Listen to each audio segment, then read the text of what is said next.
সকলকে শুভ সকাল। এখন বাজছে ঘড়িতে ভোর ৫টা। আর আমি এখনই সকালে সমস্ত ঘরের কাজ টাজ করে নিয়ে স্নান টান করে নিয়েছি।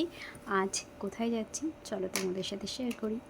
তো সকালে স্নান টান করা হয়ে গেছিলো, হাজব্যান্ড তখন স্নানে গেছে, তো আমি ভাবলাম আমি একটু টুক করে রেডি হয়ে নিই, কারণ আমাদেরকে তো একটু বেরোতে হবে।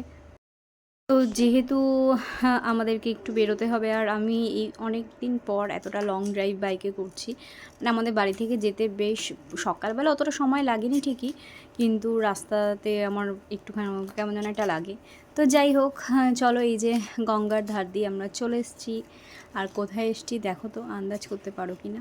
হ্যাঁ, চলে এসেছি হলো ভূতনাথ বাবার মন্দিরে।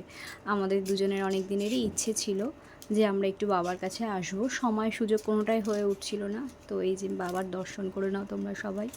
আমরা খুব ভালো মতন পুজো দিয়েছি, কারণ সকাল ছিল, ভোরবেলা তো খুব একটা ভিড় ছিল না। তো আমরা খুব ভালোভাবে ওখান থেকে তারপর আমরা টিপ পরে নিলাম। আর তারপর ওখান থেকেই মন্দিরের মন্দির নয়, যেখান থেকে আমরা পুজোর জন্য নিয়েছিলাম, তো ওখান থেকে ওনারা বলছিলেন যে পাশেই মোটা বাবার মন্দির আছে, তোমরা পারলে দর্শন করে আসো।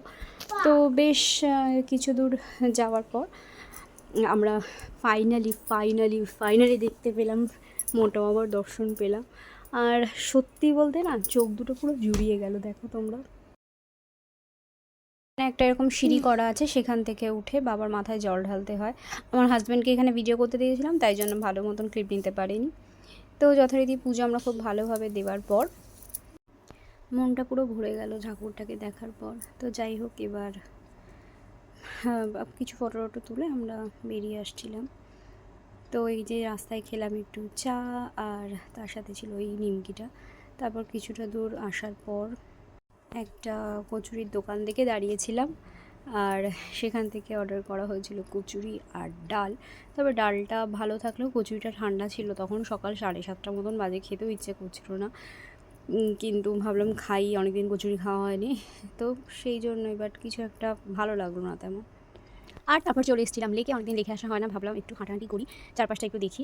আর এই ছিল আজকের ব্লগটা। দেখা হচ্ছে তোমাদের সাথে পরের ব্লগে। আশা করছি খুব শিগগিরই আবার একটা নতুন ব্লগ নিয়ে আসবো। তো সাথে থেকো সবাই, পাশে থেকো।